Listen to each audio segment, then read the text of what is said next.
నమో వెంకటేశాయ. నేనైతే వైకుంఠ ఏకాదశి రోజున పూజ చేసుకున్నాను. వెంకటేశ్వర స్వామికి ఇష్టమైన పిండి దీపం పెడదామని చెప్పి కొంచెం వరిపిండి, కొంచెం బెల్లము, దాంట్లో పచ్చిపాలతోటి మనం ఇలా గట్టిగా పిండి అనేది కలుపుకోవాలి.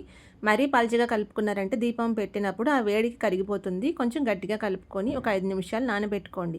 నానబెట్టుకోవడం వల్ల దీపం అనేది పగులు రాకుండా వస్తుందనమాట. అందుకోసం అని చెప్పి మనం నానబెట్టుకోవాలి. తర్వాత మీకు నచ్చిన సైజులో చేసుకోవడానికి ఎంత సైజు కావాలో అంత సైజు తీసుకొని పిండి మనం కొంచెం లావుగానే చేసుకోవాలి. మరీ పల్చగా చేసుకున్నారంటే కూడా నిలబడదు దీపం అనేది. ఇలాగా కొంచెం చేతిలో లావుగా చేసుకొని పెట్టుకోండి. తర్వాత దీనికి గంధం బొట్లు పెట్టుకొని నామంలాగా నేను పెట్టుకున్నాను. మీకు పూజకి ఎలాగ నచ్చితే అలాగ చేసుకోండి. మనం మనస్ఫూర్తిగా చేసిన ఏ పూజ అయినా సరే స్వామివారు తీసుకుంటారు. కాబట్టి మీకు నచ్చినట్టుగా ఎటువంటి అనుమానాలు పెట్టుకోకుండా ఎవరైనా సరే పూజ అనేది చేసుకోండి.